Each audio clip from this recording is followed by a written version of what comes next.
पत्रकार बंधूंना नमस्कार. विद्याताई, आनंदजी, शिवाजीराव, सूरज, सर्व आमचे सहकारी.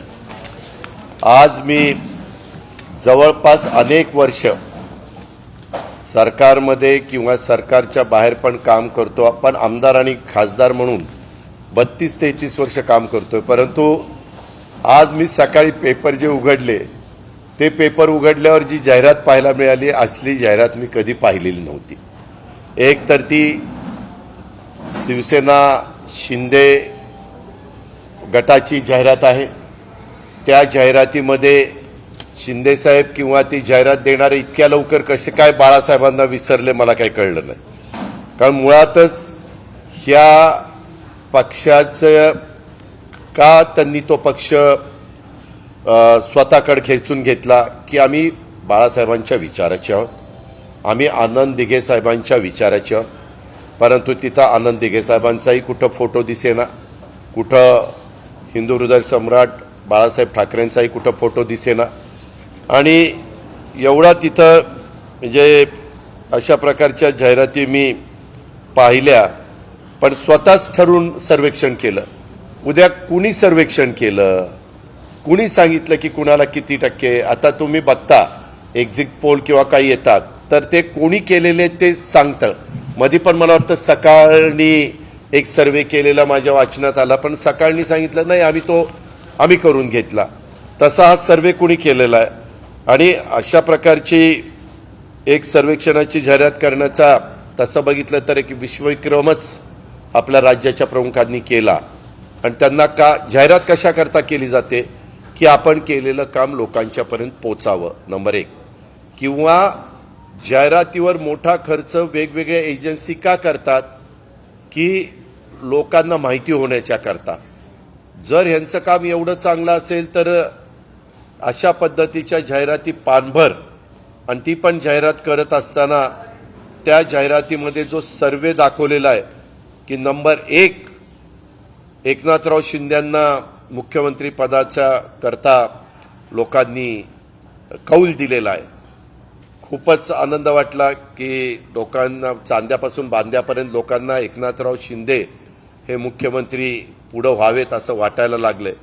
आणि दुसरी गोष्ट तुम्ही जर पाहिलं त्याच्यामध्ये की इतकी जर लोकांचा पाठिंबा आहे तर तुम्ही मग स्थानिक स्वराज्य संस्था निवडणुका का घेत नाही.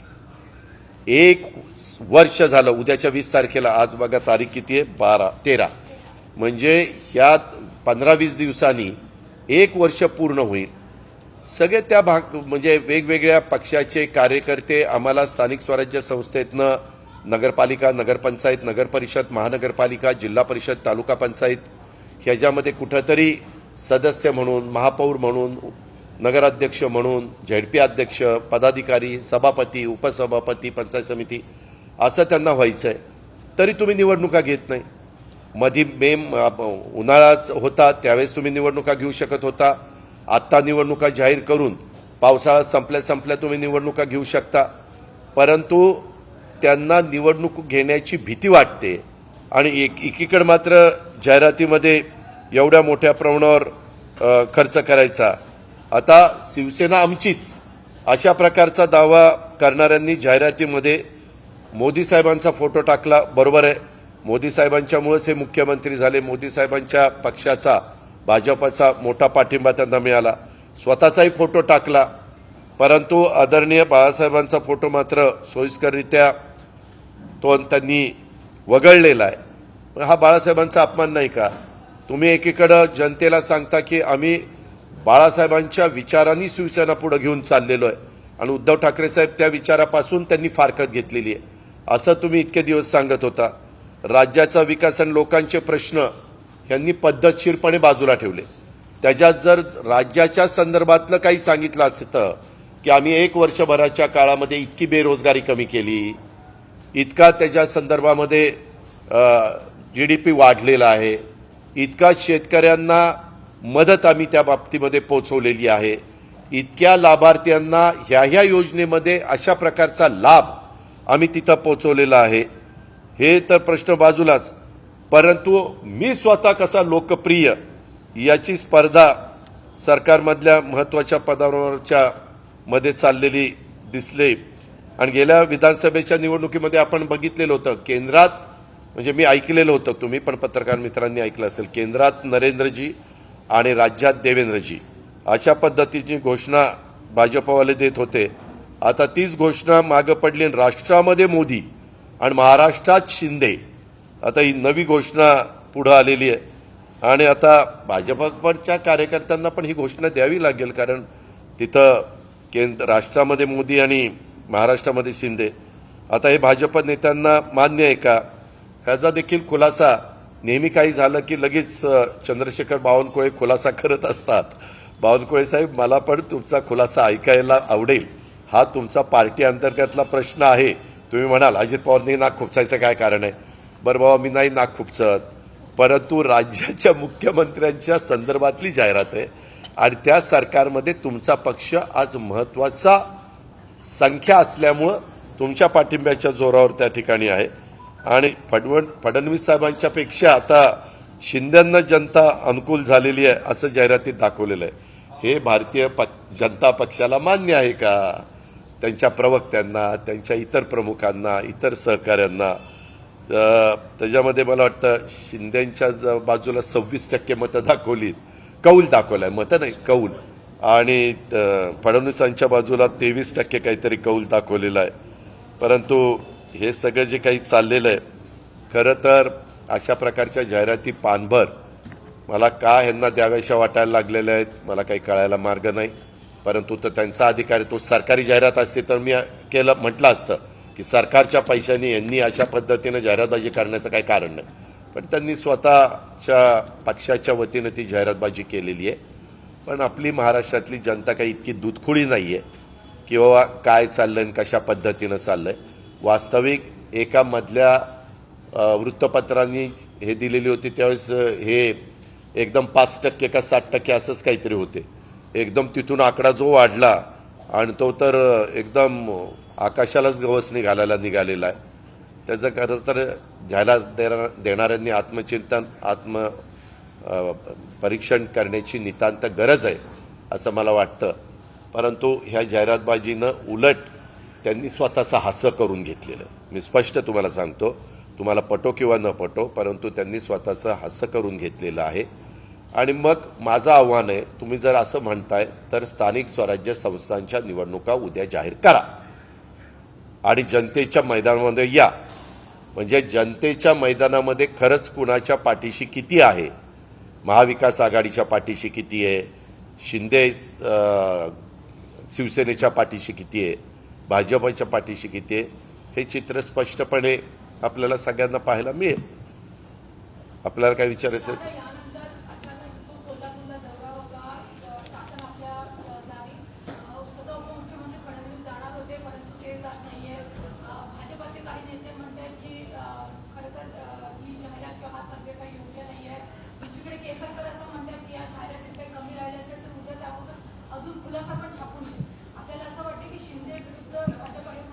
मी आपल्याला सांगतो तो त्यांचा पार्टी अंतर्गतला प्रश्न आहे, मला त्याच्याबद्दल काही बोलायचं नाही. परंतु ही जाहिरात कार्ट्या पाठीमागचं कारण एक तर तुम्ही बघा, मधी 2 बाजूच्या क्लिप आपण बघितल्या.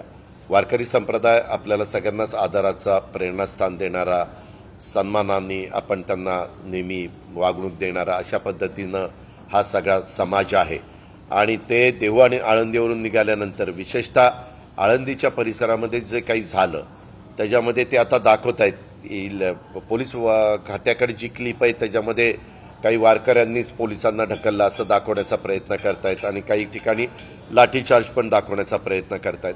आज एवढ्या घटना सातत्याने घडत आहेत. तुम्ही पहा, आज त्या मुंबई पुणे रस्त्यावर देखील त्या एकाने पेट घेतला, त्याचा स्फोट झाला, त्याच्यात कितीतरी गाड्या जळाल्या, त्याच्यामध्ये कितीतरी लोकांना नाहक त्रास सहन करावा लागला आहे. हे जे काही प्रकार घडत आहेत, शिवाय वेगवेगळ्या प्रकारे जातीय दंगली घडत आहेत, वेगवेगळ्या प्रकारे काही क्लिप पोस्ट करतायत आणि त्या पोस्ट केल्यानंतर समाजामध्ये तेढ निर्माण होतीये. आज शेतकरी, आता आज पेपरला बातमी आहे की कांदा उत्पादक शेतकऱ्याला महाराष्ट्रात पैसे मिळत नाही, परंतु 4 पट पैसे त्याला तेलंगणामध्ये हैदराबादला कांदा नेल्यानंतर मिळत आहेत अशी बातमी आहे.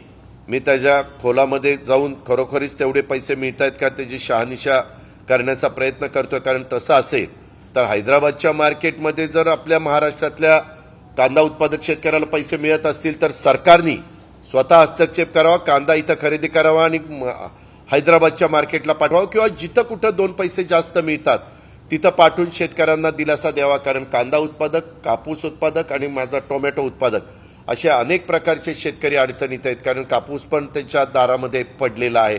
आता पाऊस पडायला सुरुवात झालेली आहे, एकतर पावसाने लांबण दिलेली आहे. अशा प्रकारची परिस्थिती, वादळ पण येण्याची शक्यता होती, चक्रीवादळ, पण ते पुढं महाराष्ट्राकडं न येता पुढं सरकलेलं आहे. परंतु तेही पण राज्य आपल्याच भारतातली आहे, तिथं पण नुकसान होता कामा नये. ही खबरदारी म्हणजे ही काळजी आपण घेतली पाहिजे. खबरदारी तर निसर्गाच्या समोर घेता येत नाही, पण काळजी घेऊन जे काही असं घडलंच तर ताबडतोब तिथं कशी यंत्रणा कामाला लावता येईल, वॉर फुटिंगवर काम कसं करता येईल हे सरकारने केलेलं पाहिजे. आणि सध्या कायदा सुव्यवस्था अक्षरशः त्याची म्हणजे वेशीवर टांगली गेलेली आहे. दंगली असतील, बेरोजगारी. आता आज पण मी इथं होतो, मला थोडासा उशीर झाला कारण सकाळी माझं दुसरं एक काम होतं, तिथं मला वेळ गेला म्हणून मी सकाळचं दुपारच्या शिफ्टमध्ये हे मीटिंग शिफ्ट केलं आणि लोकांना गाठीभेटी. आज पण अनेक मला बेरोजगार भेटत होते की दादा आमचं महावितरणमध्ये नोकर भरती होत नाही, आमचं वय निघून चाललेलं आहे, आम्हाला सांगतात 75 भरती करणार, 75,000 वेगवेगळ्या डिपार्टमेंटची, तर त्याच्यामध्ये आमचं काय ते काही सांगितलं जात नाही. आणि सगळी समाजामध्ये वेगवेगळ्या घटकात शेतकरी, बेरोजगार, महागाईमुळं सर्वसामान्य जनता त्रासून गेलेली आहे. ह्या सगळ्यांचं लक्ष विचलित होण्याच्या करता नेहमीची पद्धत कशी होती, पेपर उघडला की पेपरचं हेडलाईन आपण बघतो आणि मग पुढच्या बातम्या.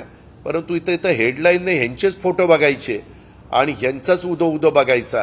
हे जे काही केविलवाणा प्रयत्न चाललेला आहे तो खरोखरीच महाराष्ट्रातल्या जनतेला अजिबात न आवडणारा अशा प्रकारचा हा प्रयत्न आहे, असं माझं स्वतःचं स्पष्ट मत आहे. राज्यामध्ये दादा बियाणं जे आहे ते जवळपास तिप्पट दरानं खरेदी करण्याची जबरदस्ती गावाकडून होते.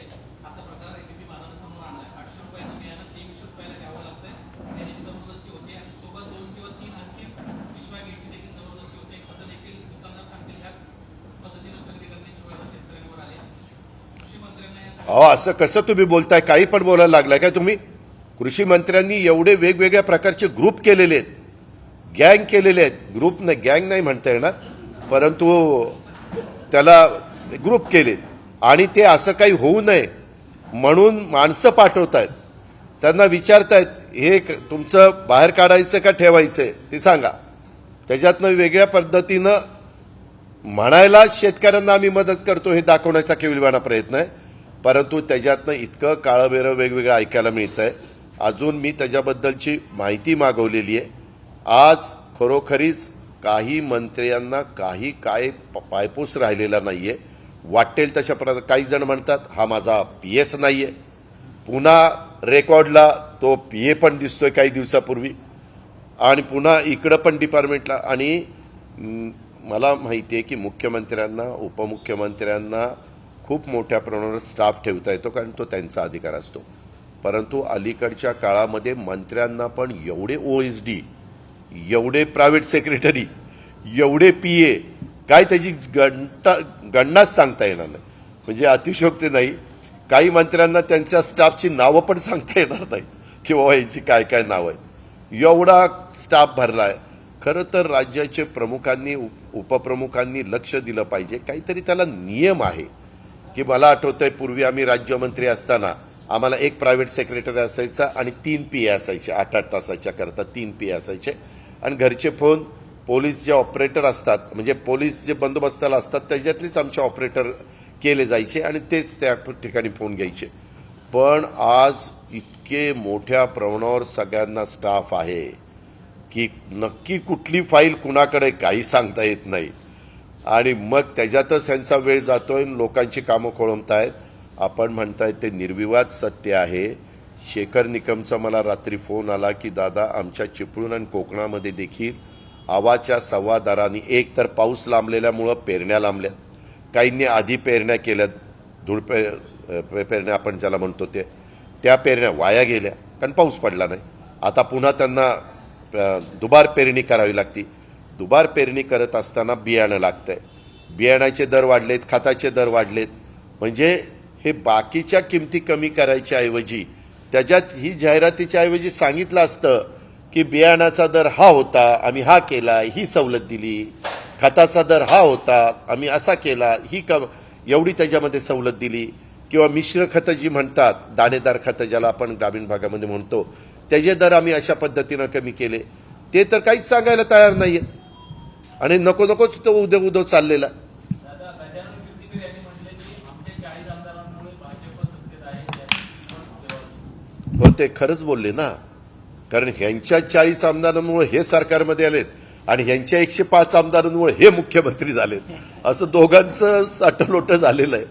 ह्यांच्या पाठिंब्यामुळं ह्यांचा मुख्यमंत्री झाला आणि ह्यांच्या पाठिंब्यामुळे ह्यांचा उपमुख्यमंत्री झाला आणि हे 18 लोकांना मंत्री म्हणून काम करण्याची संधी मिळाली.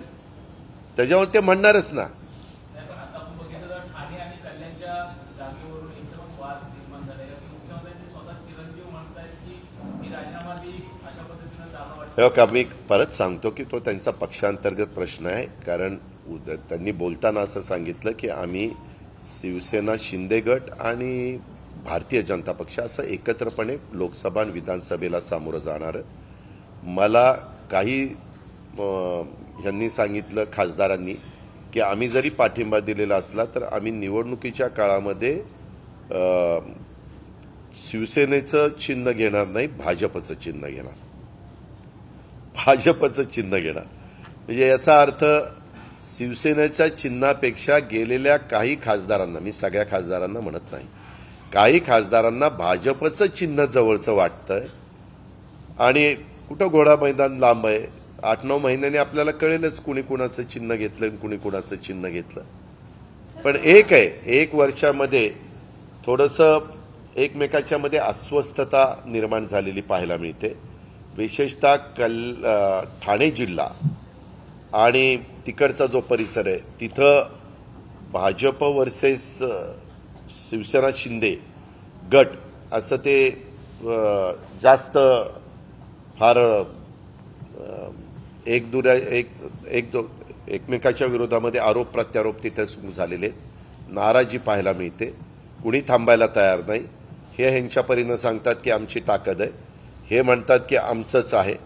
आणि मग मधले बोलणारे म्हणतात नाही नाही आम्ही ह्याच्यातनं समन्वय घडून आणू, एकोपा करू.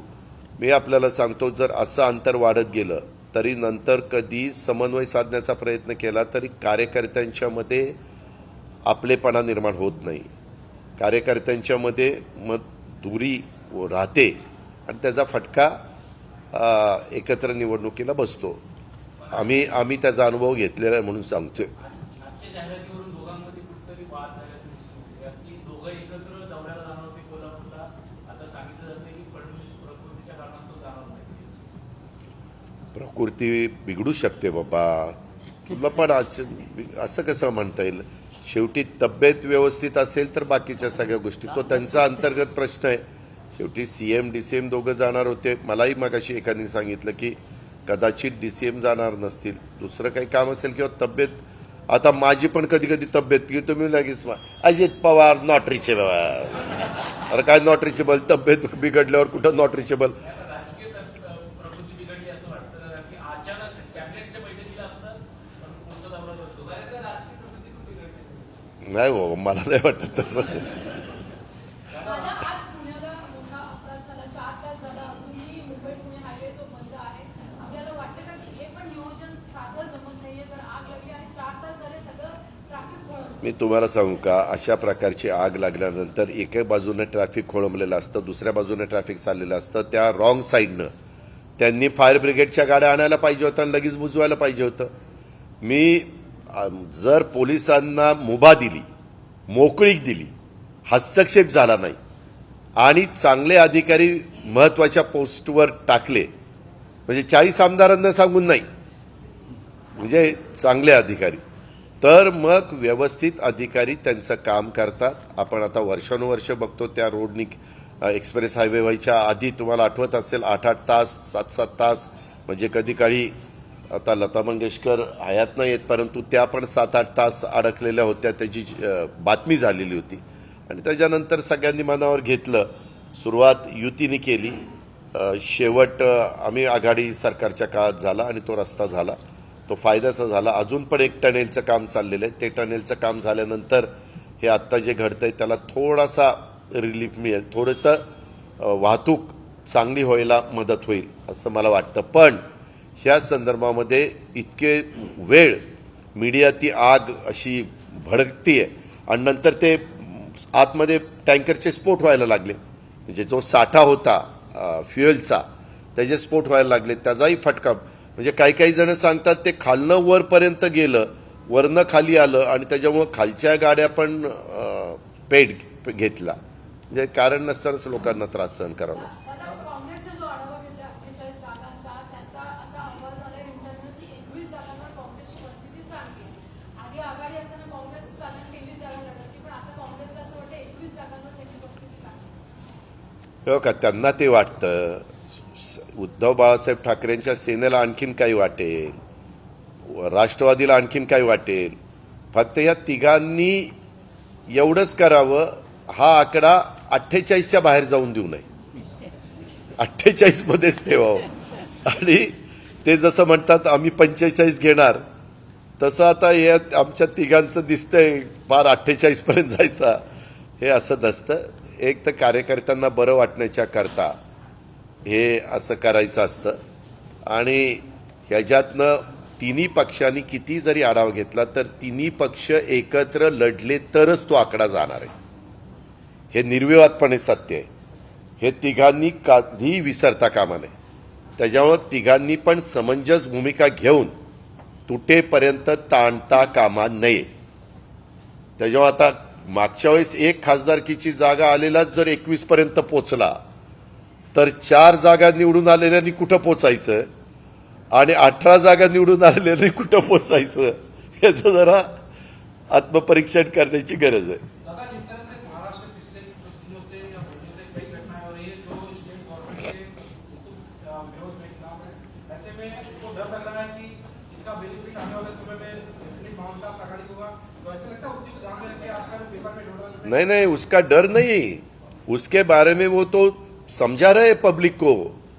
सिचुएशन ऐसी है, वो आपने आज की जो एडवर्टाइज आई है उसमें देखा है ना. उनका कहना है कि ऐसा ऐसा है, डरो मत, ऐसा उनको लोगों को कहना है. जिस तरीके से हम देख रहे हैं कि केंद्र में मोदी और राज्य में कहते हैं एक लक्ष्य देश की पैनल, उसमें बादशाह का फोटो नहीं दिख रहा. ऐसी आनंद दिघे साहब का नहीं है. नहीं, उनकी बात है कि वो यूपी में है, तो ऐसे में एक दूसरे को अभी से क्रॉस करने की कोशिश शुरू हो गई है क्या?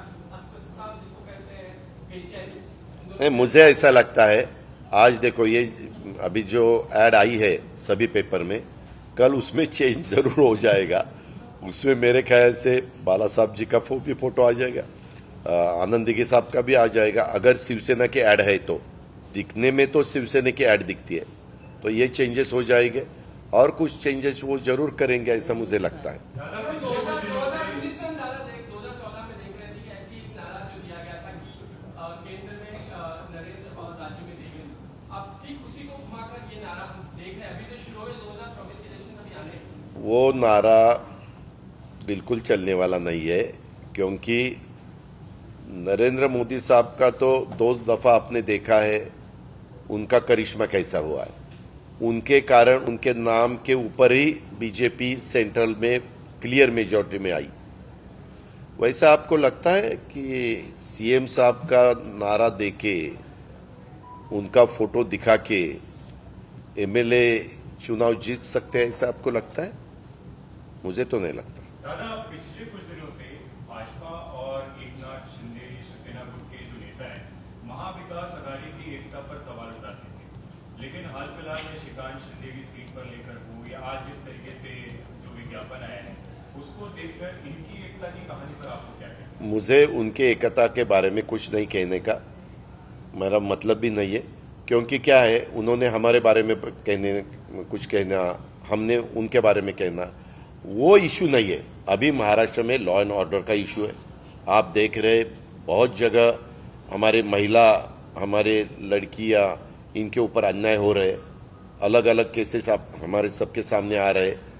ये जो सिचुएशन है यहाँ सभी जाति के लोग बहुत अच्छी तरह से रहते हैं, सालों से रहते हैं, लेकिन कुछ कुछ जगह ऐसा इशू तैयार किया जाता है कि उसमें दो कास्ट में थोड़ा सा अंतर बढ़ना चाहिए, उसमें दरी होनी चाहिए, ऐसा उनका चालू है। वो बिल्कुल गलत है, क्योंकि यहाँ सिख हो, हिंदू हो, मुस्लिम हो, ईसाई हो, सब लोग बहुत अच्छी तरह से रहते हैं। ये महाराष्ट्र की परंपरा है और वो परंपरा जतन करनी चाहिए। अभी तो जो श्री संत ज्ञानेश्वर महाराज और श्री संत तुकाराम महाराज, इनकी जो दिंडी वारी उसको बोलते हैं, वो देवघर आनंद से निकली है, आज पूना से भी निकलेगी। तो वो जब जाती है तो सभी जाति के लोग एक होके ज्ञानबा तुकाराम ऐसा करके विठ्ठल विठ्ठल विठ्ठल करके जाते हैं। ये हमारी परंपरा है। वो परंपराओं को कहीं तो दाग लगाने की कोशिश कोई लोग करते हैं तो उसको पहचाना चाहिए। बीच में आपने देखा कुछ लीडरों के बारे में भी गलत कुछ क्लिप में हमने देखा, या लोगों में थोड़ा सा उसके बारे में अलग गलत न्यूज़ देके वातावरण खराब करने की कोशिश की। ये भी गलत है। लॉ एंड ऑर्डर ठीक तरह से देखने का पूरा अधिकार पुलिस डिपार्टमेंट का है और chief minister, deputy chief minister ने, गवर्नमेंट ने उसके बारे में ज़्यादा से ज़्यादा ध्यान देके यहाँ की परिस्थिति अच्छी कैसे रहेगी उसके बारे में ध्यान देना चाहिए। और बेरोजगारी और महंगाई ये कैसी कम हो सकती है उसके बारे में उन्होंने बोलना चाहिए ना। वो उसके बारे में कोई बात करने के लिए तैयार ही नहीं है। हमारे फार्मर्स इतने परेशान हैं कि पूछो मत। वो प्याज के बारे में या टोमेटो के बारे में या अपने कॉटन के बारे में, ये सब इशू जो है, अभी बारिश आगे चली गई है, 12 तारीख आ जाई है, लेकिन 12 तारीख तक 13 तारीख तक कोई बारिश नहीं है। लोग बोल रहे हैं कि अभी मेरे ख्याल से कोकण में सिंधुदुर्ग रत्नागिरी में बारिश आई है, मानसून आया है, ऐसे बताते। वो आगे आना चाहिए। सब परेशान है। अपने डैम के जो पानी का लेवल थी वो कम हुई है, इतनी कम हुई है कि मेरे ख्याल से अभी पानी का भी उन्होंने ये किया है। मुंबई में वही इशू है। बीच में मैंने नवी मुंबई के बारे में, मोरबे की पाइपलाइन के बारे में कुछ सुना। ये जो हो रहा है उसके बारे में पहले ध्यान देना चाहिए।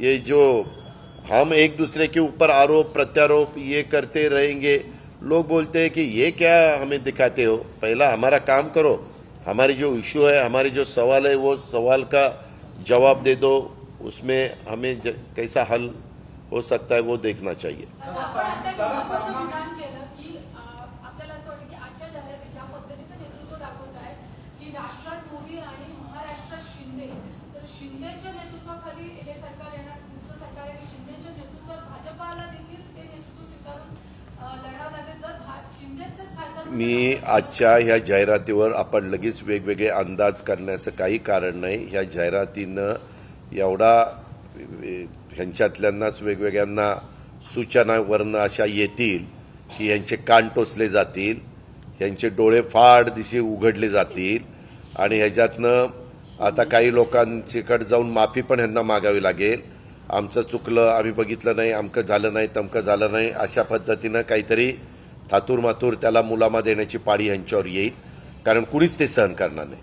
म्हणजे भाजपा आज तिथं प्रमुख पक्ष आहे, पण भाजपच्या जागी दुसरं कोणी असतं तरी म्हणलं असतं ही कुठली पद्धत काढली। आम्ही त्यावेळेस आम्हाला सत्तेमध्ये येण्याच्या करता नाईलाजास्तव तुम्हाला मुख्यमंत्री पद दिल्याशिवाय आम्ही सरकारमध्ये येऊ शकत नव्हतो, म्हणून आम्ही मुख्यमंत्री पद दिलेलं आहे। नाहीतर सहसा पद्धत कशी असती, ज्यांचे सगळ्यात जास्त आमदार त्यांचा मुख्यमंत्री। हे आमच्याही काळात होतं। आम्ही पण एकदा अपवाद केला होता 2004ला। आमच्या वरिष्ठांना वाटलं की नाही नाही काँग्रेस, त्याच्यामुळे ते काँग्रेसला दिलं त्यांनी। तसं पुढच्या वेळेस कुणीच तसं हे करणार नाही।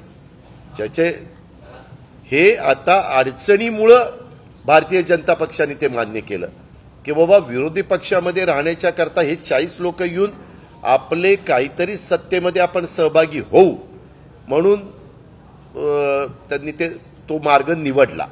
महाविकास आघाडीमध्ये बिघाडी होऊ नये असं तुम्ही सातत्यानं म्हणता, कोणी अशी वक्तव्य करू नये असं देखील तुमचं म्हणणं असतं. असं असताना देखील कालच्या सामन्यामध्ये राष्ट्रवादीबद्दल एक आग्रही छापून आला तर त्यामध्ये प्रामुख्यानं तुमच्यावर टीका केली. जाऊ दे, माझ्यावर फार प्रेम चाललंय रे बाबा, माझं काय आता तुला सांगू. हो का, एक मिनिट. प्रत्येक पेपरला, प्रत्येक अग्रलेख लिहिणाऱ्या संपादकाला त्यांचं स्वतःचं मत व्यक्त करण्याचा अधिकार आहे. त्यांना जे वाटलं त्यांनी ते लिहिलं, त्याच्यामुळं आमच्या अंगाला भोकाही पडली नाही किंवा आम्हाला फार काही विचार. तो पेपर किती जण बघतात, तो आम्ही ते शिवसेनेचं मुखपत्र म्हणून त्या ठिकाणी बघतो आणि त्याच्यातनं वेगवेगळ्या बातम्या येत असतात. त्यांना ते योग्य वाटलं, त्याच्यामुळं त्यांनी तशा पद्धतीनं लिहिलं. अनेक बाकीच्या पण वृत्तपत्रांनी आपली आपली मतं व्यक्त केलेली आहेत ना. बातमीदारांनी पण, म्हणजे संपादकीय अग्रलेख पण तुम्ही बघा आणि बातमीदारांनी दिलेल्या बातम्या पण बघा. प्रत्येकाने आपापल्या परीनं अंदाज व्यक्त केलेले आहेत वगैरे वगैरे. त्याच्यात माझ्याबद्दल तर एवढं प्रेम ओतू चाललंय की काय विचारताच सोय नाही. पत्रकार मित्रांनो, 99 पासून आजपर्यंत मी संघटनेमध्ये कुठल्याही पदावर कधीही नव्हतो संघटनेमध्ये. तरी देखील खासदारकीच्या आमदारकीच्या निवडणुकीमध्ये ज्यावेळेस पार्लमेंटरी बोर्ड बसतं त्यावेळेस मी त्याच्यामध्ये असतो आणि मी आजपर्यंत तिथं काम करत असताना कधी ज्याच्यामध्ये त्यातल्या त्यात इलेक्टिव्ह मेरिट आहे अशालाच उमेदवारी द्यावी असा मी आग्रह धरला आणि त्यावेळेसच्या पार्लमेंटरी बोर्डात वेळोवेळी त्या आग्रहाला कुणी नाकारू शकलं नाही. मग पूर्वी कधी प्रांताध्यक्ष आर पाटील होते, मधुकरराव पिचड होते, बबनराव पाचपुते होते, अरुणभाई गुजराती होते, भुजबळ साहेब होते, असे अनेक दिग्गज माणसं अध्यक्ष म्हणून होऊन गेलेली आहेत, परंतु कधीच काही प्रश्न आला नाही. त्याच्यामुळं आता देखील वेगवेगळ्यांना वेगवेगळे पदं दिलेली आहेत, ती त्यांच्या पद्धतीनं त्या पदाला न्याय देण्याचा प्रयत्न करतील. मी माझ्या परीनं आजपर्यंत 99 ते 2023 पर्यंत करत आलोय तसं मी माझ्या पद्धतीनं तिथं कार्यकर्त्यांना न्याय देण्याचा प्रयत्न करीन.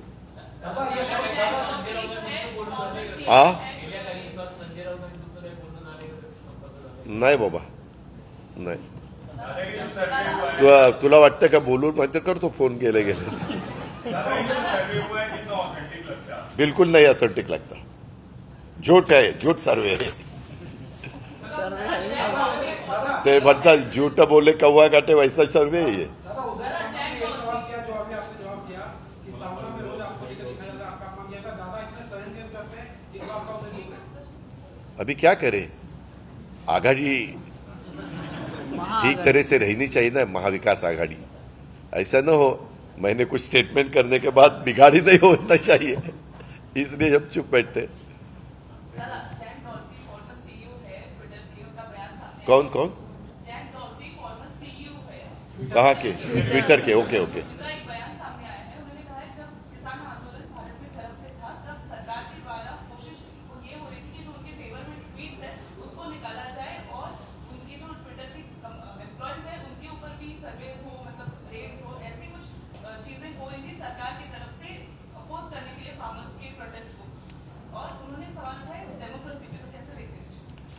आप खाली उनका मत सुनो. बीच में बीबीसी के ऊपर भी रेड पड़ी थी, ऐसे बहुत कुछ हुआ था.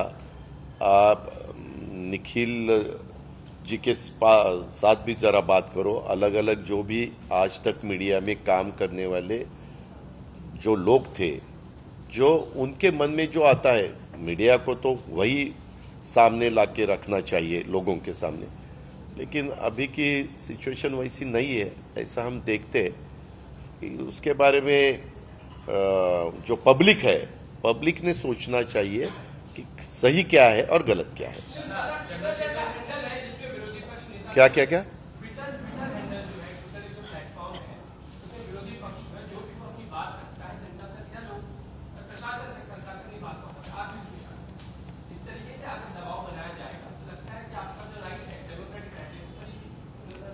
वैसा हर एक अपने अपने हिसाब से काम करता है, लेकिन ये सब ट्विटर या फेसबुक ये सब नया इन्हें बहुत साल हुए हैं, लेकिन हम तो पुराने ज़माने के हैं। मैं 30 साल से पहले पॉलिटिक्स में आया, लेकिन यंग जनरेशन आप जो बोल रहे हैं उसी हिसाब से काम करती है। लेकिन कभी कभी कब कुछ गलतियां हुई तो बहुत, ये हमारे मराठी में बोलते हैं दुधारी हत्यार है, दुधारी बहुत ये आप कभी वो रिएक्ट भी होती है। दादा, चंद्रशेखर बावनकुळे यांनी असं म्हटलंय की महाविकास आघाडी 100 पेक्षा जास्त जागा जिंकू शकणार नाही, 100च्या आतच महाविकास आघाडीला आपण थांबलो.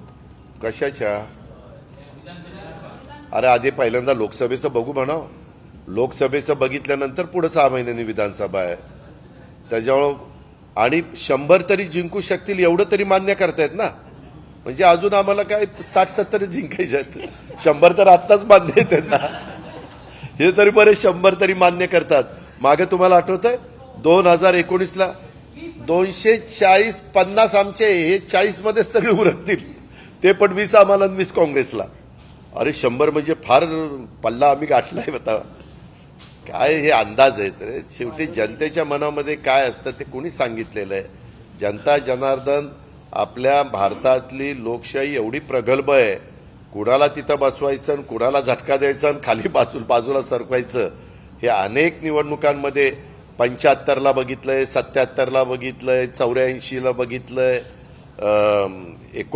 2014ला बघितलंय, अनेक ठिकाणी आपण बघितलं. दादा, आपल्याला कुठेतरी वाटतं की हा शेतकरी आहेत त्यांना एक अनुदान घोषित करण्यात आलं होतं सरकारकडून, ते नाही दिलं, दिलेलं नाही. ते दिलेलं नाही. मी सुरगाणा नाशिक वगैरे भागात गेलो होतो, ते म्हणले अजून दिलं नाही. मी नंतर मग सेक्रेटरींना विचारलं मी का दिलं नाही म्हणले ते याद्या येत आहेत, अमुक होतंय तमुक होतंय, आणि त्याच्यात एवढ्या हे लावल्यात, काही ना काही नियम लावलेत की ते कुठल्या मार्केटमध्ये कांदा गेलेला असला पाहिजे, त्याची पावती असली पाहिजे.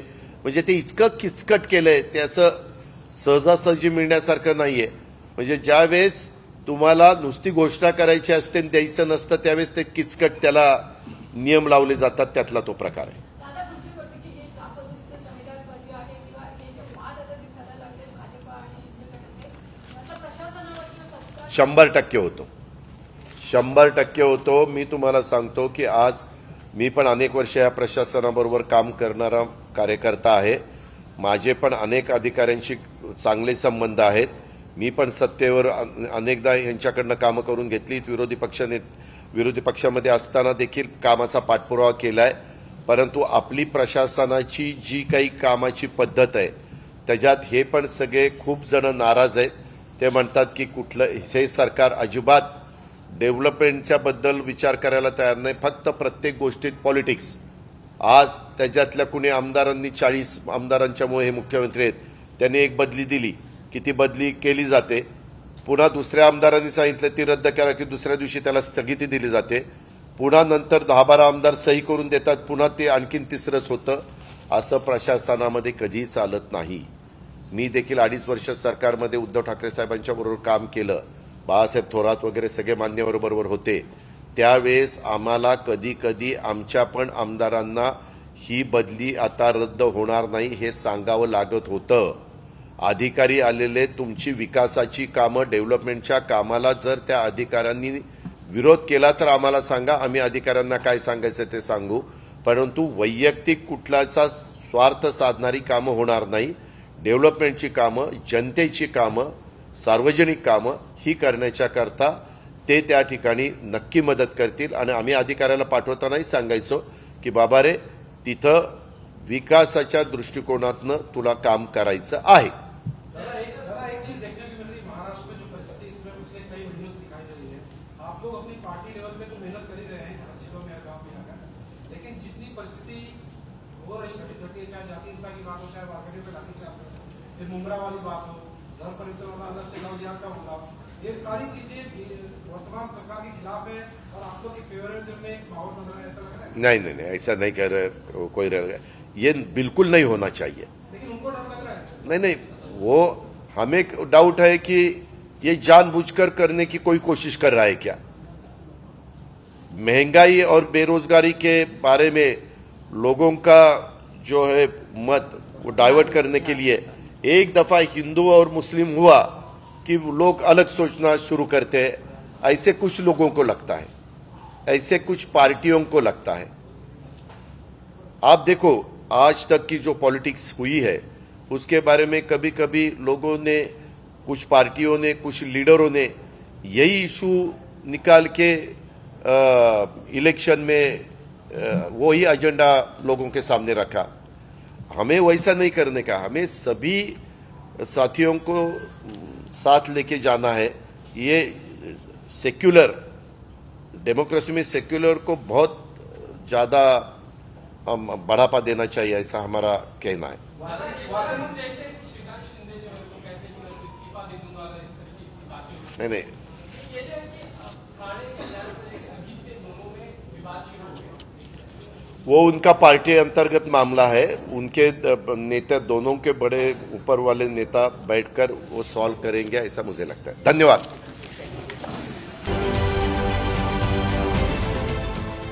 देश विदेशातील प्रत्येक घडामोडींचे लाईव्ह अपडेट मिळवण्यासाठी आता साम टीव्हीच्या सर्व सोशल मीडिया प्लॅटफॉर्मला लाईक, फॉलो आणि सबस्क्राईब करा।